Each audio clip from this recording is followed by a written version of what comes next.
Scotland में मौजूद एक अजीब ऑगरीब ब्रिज जो देखने में तो बिल्कुल नॉर्मल लगता है, लेकिन असल में यह सैकड़ों कुत्तों की जान ले चुका है। पर आखिर क्यों? ब्राजील के घने जंगलात के बीच एक लावारिस कंक्रीट ब्रिज की कहानी से लेकर गल्फ ऑफ मेक्सिको से गायब होने वाले आइलैंड तक, आज हम कुछ ऐसी मिस्टीरियस जगहों के बारे में जानेंगे जिन्हें देखकर यकीन लाना काफी मुश्किल है। सिर्फ यही नहीं, बल्कि इनमें अटलांटिस ऑफ अर्जेंटीना भी शामिल है, एक ऐसी बस्ती के खंडरात जो आज एक खौफनाक मंजर पेश करते हैं। हिस्ट्री विजन के वीडियोस में एक बार फिर से खुशामदीद।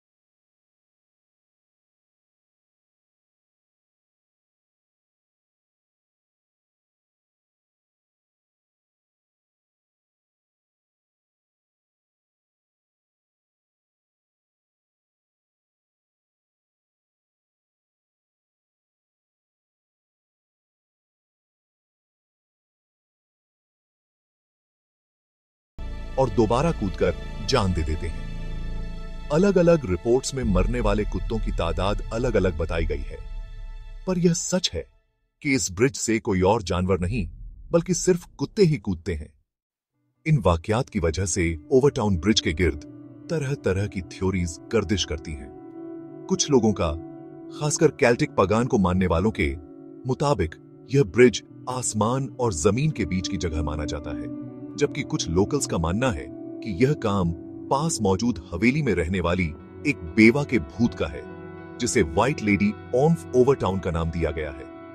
एक और मशहूर थ्योरी यह है कि 1994 में एक पागल बाप ने इसी ब्रिज से अपने छोटे बच्चे को फेंक दिया था और इसी हादसे की नेगेटिव एनर्जी कुत्तों को ऐसा करने पर मजबूर करती है। इन सब अजीब और गरीब थ्योरीज के अलावा कुछ रिसर्चर्स ने ज्यादा समझ आने वाली वजह भी बताई है। 2006 में animal behaviour expert David Sands ने इस ब्रिज की जांच की। उन्होंने नोटिस किया कि ब्रिज के नीचे जंगल में छोटे जानवर, खासकर मिंग, की तादाद बहुत ज्यादा है। डेविड सैंड्स ने बताया कि शायद कुत्ते अपनी तेज सेंस ऑफ स्मेल से ब्रिज के नीचे मौजूद जंगली जानवरों को महसूस करते हैं और उनका पीछा करते करते नीचे कूद जाते हैं। एक्सपर्ट्स ने यह भी बताया है कि इस ब्रिज का डिजाइन और उसकी लोकेशन कुछ ऐसी है कि जब कुत्ते इसकी दीवार के ऊपर चढ़ते हैं तो उन्हें ऐसा लगता है कि जैसे नीचे खाई नहीं बल्कि फ्लैट सरफेस अभी तक कंटिन्यू है। पर यह थ्योरी भी अभी तक सही से एस्टैब्लिश नहीं हो पाई, क्योंकि इसके सच्चे होने का कोई ठोस सबूत अभी तक नहीं मिला। पिछले कई सालों से ओवरटाउन ब्रिज का यह मामला अभी तक एक मिस्ट्री बना हुआ है। कोई नहीं जानता कि सिर्फ कुत्ते ही यहां से क्यों कूदते हैं। अगर आप गल्फ ऑफ मेक्सिको के किसी भी पुराने मैप को उठाकर देखेंगे जो 16वीं और 17वीं सदी में स्पेनिश एक्सप्लोरर्स ने बनाया था, तो उसमें आपको युकाटन पेनिनसुला के उत्तर में एक छोटा सा आइलैंड नजर आएगा जिसे बर्मा का नाम दिया गया था।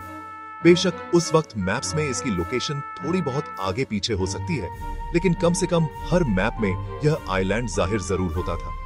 इस आइलैंड को पहली बार Spanish cartographer Alonso de Santa Cruz ने 1549 में गल्फ ऑफ मेक्सिको की ऑफिशियल आइलैंड्स की लिस्ट में शामिल किया था। लेकिन 90 के दशक के आखिर में गल्फ ऑफ मेक्सिको में काफी ऑयल निकलने लगा, तो अमेरिकन और मेक्सिकन गवर्नमेंट्स ने अपनी अपनी बाउंड्रीज सेट करना शुरू की ताकि यह तय हो सके कि किस कंट्री के पास ऑयल ढूंढने की क्या लिमिट होगी। अब क्योंकि बर्मा आइलैंड युकाटन पेनिनसुला के करीब था, इसलिए अगर मेक्सिको को यह आइलैंड मिल गया तो उनकी गल्फ में बाउंड्री बढ़ जाएगी। इसी वजह से मेक्सिकन गवर्नमेंट ने 3 बार बर्मा आइलैंड को ढूंढने की कोशिश की, लेकिन उन्हें इस आइलैंड का कोई निशान नहीं मिला। मेक्सिकन नेवी का कहना था कि ऐसा मालूम होता है कि जैसे कोई आइलैंड यहां पर कभी था ही नहीं।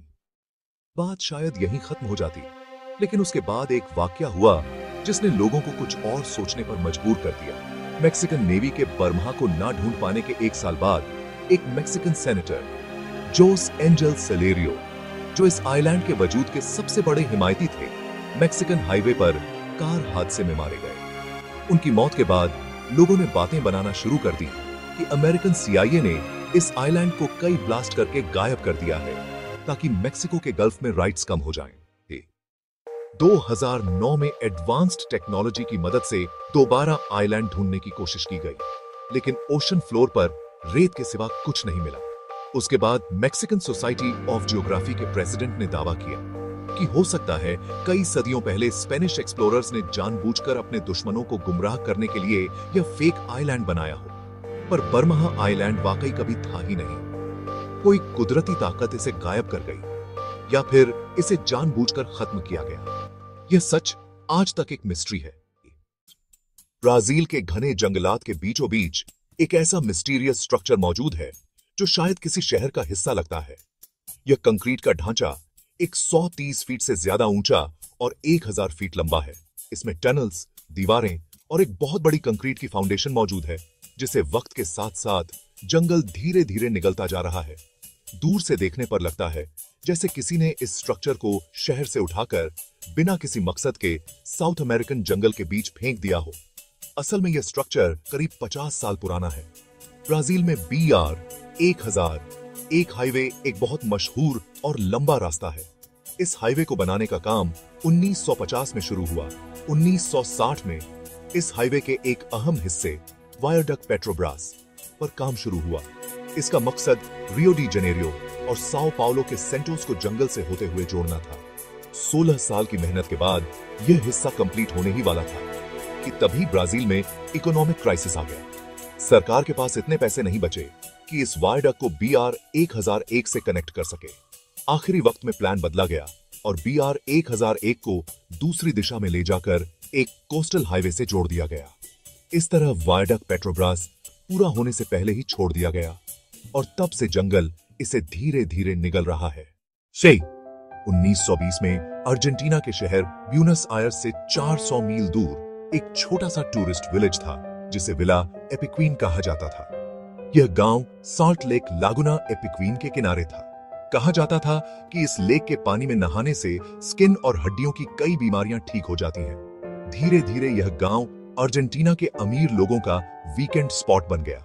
यहाँ एक रेलवे स्टेशन था, 1500 लोगों की आबादी और 1970 तक एक वक्त में 5000 लोग यहाँ रुक सकते थे। लेकिन लेक को गांव से अलग करने वाला डैम कमजोर था। 10 नवंबर 1985 को एक तूफान ने डैम तोड़ दिया और 2 हफ्तों तक पानी गांव में भरता रहा। सभी लोगों को गांव छोड़ना पड़ा और धीरे धीरे पूरा गांव 30 फीट पानी के नीचे चला गया। 25 साल बाद 2009 में जब पानी वापस उतरा तो गांव के खंडर बाहर आए। टूटी इमारतें, जंग लगी धातु, सफेद नमक की परतें सब मिलकर एक डरावना मंजर पेश करती हैं। पर सबसे दिलचस्प बात यह है कि 81 साल के पाब्लो नोवेक 2009 में वापस अपने टूटे फूटे घर में आकर रहने लगे। 1500 लोगों में से वह अकेले थे जो गांव लौटे। उन्हें 2020 में गांव का कल्चरल एम्बेसडर भी बनाया गया। लेकिन जनवरी 2024 में पाब्लो भी दुनिया से रुखसत हो गए और विला एपिक्वीन फिर से पूरी तरह वीरान हो गया। आज भी यह जगह अपने खंडरात की वजह से दुनिया भर के टूरिस्ट्स और फोटोग्राफर्स को आकर्षित करती है। उम्मीद है हिस्ट्री विजन चैनल की यह वीडियो भी आप लोग भरपूर लाइक और शेयर करेंगे।